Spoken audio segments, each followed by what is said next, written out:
Wow, would you look at that? Against all odds, Manchester United are going into the World Cup break with something positive. I can't wait to see how they build upon this when they get back. I mean, wait, what?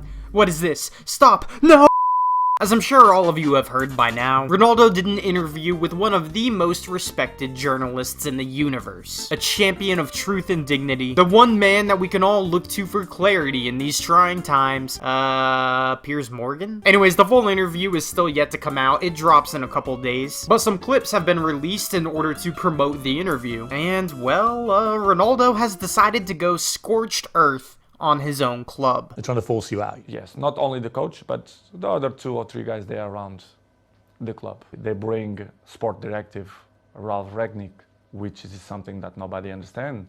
This guy is not even a coach. Yes, I feel betrayed, and I felt that some people that don't want me here, not only this year, but last year too. Nothing changed. Surprisingly, not only the pool, the jacuzzi, even the gym. Even some points, the technology, the kitchen, the chefs, which is I appreciate, lovely persons. Hello, Ian. Long time no see. It's a pig then.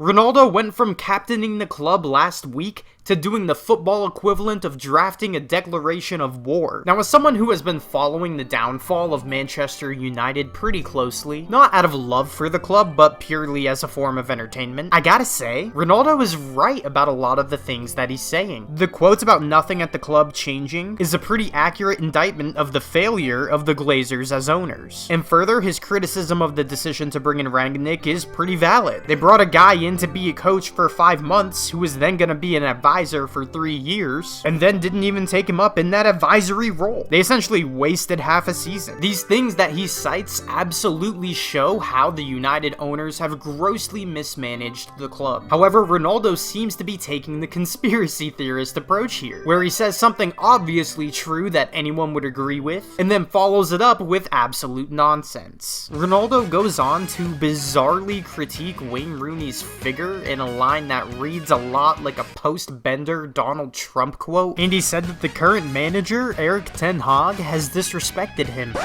Now, it's important to remember that Piers Morgan is a rat who will do anything for attention, and these snippets we are seeing are designed specifically to get people talking and get attention for the interview, and, well, they certainly did do that, but just keep in mind that out of context, they may be a little bit sensationalized, they may be put in a new context, based off of what Piers Morgan was actually asking Ronaldo. But what's not out of context is the decision to even do this unsanctioned interview in the first place. And this shows an extreme lack of professionalism on Ronaldo's side. He's a character who has shown no grace during his decline as a player at United. He tried to engineer a move away over summer and no club would take him. After failing to get a move, he posted "The King is back" before leaving a preseason friendly at halftime. And he refused to come off the bench as a substitute and then left the game while the match was still going on as United were up against Spurs. These actions aren't the actions of someone who's looking out for their club. These actions are the actions of someone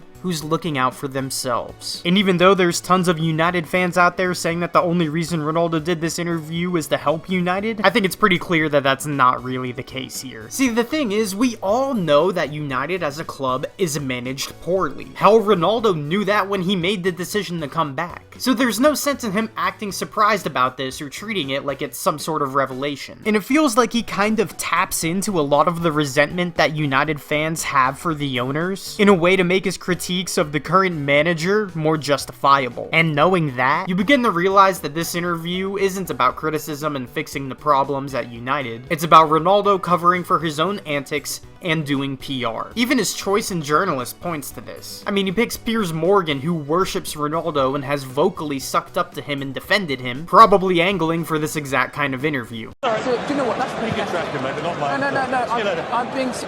Sorry, can't do this. Plus, news of the interview was timed to be released right after United's last game before the break for Qatar. This isn't a guy doing what's best for his club, this is a guy who's doing what's best for himself. Nothing he has revealed or said in this interview has any chance of making United better, and just because the club is poorly run, it doesn't give you the excuse to act like you're better than it. There's a difference between being right and being helpful. And even though Ronaldo says some things about the ownership that is correct, ultimately his ego has driven him to this selfish place where he's covering for himself and not working to better the club. One thing I'm interested in seeing in the full interview is exactly how Ronaldo details the ways in which Ten Hag has disrespected him. Reports from United say that the players and the manager and the owners were completely blindsided by this, and Ronaldo was apparently sick, which is why he wasn't with the club the last couple of days. But at this point, I think it's pretty obvious Ronaldo wasn't sick. There's no way that the news of this interview about Ronaldo going after the club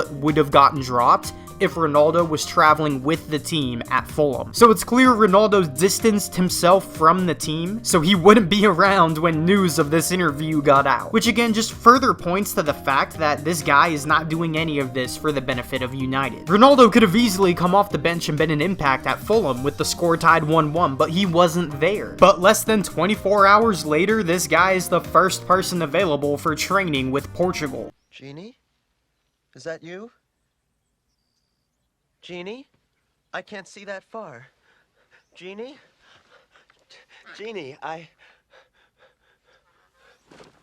also think it's insane that he goes after the manager at the time when fans are trying to back him the most, which I think is the reason why a lot of United fans aren't siding with him. If he had kept his criticisms just to the board and just to the owners, he'd probably have everyone's support. A lot of fans are siding with Ten Hag, but personally, I just want to see what Ronaldo has to say about Ten Hag. Also, I just kind of want to point out that Ten Hag in interviews has constantly had to answer and has even defended Ronaldo after all of his preseason antics, and after he decided to just leave the match against Spurs. So I have no doubt in my mind that Ten Hag is going to be thinking, good riddance, thank God I don't have to put up with this guy anymore. In addition, I really want to figure out why Ronaldo is saying that he's the one who feels forced out. I mean, this is a guy who said he wanted to leave the club in summer and shopped himself to every club in the Champions League. So I'm just interested in seeing if this feeling of being forced out was related to incidents that happened before he started shopping himself to other clubs.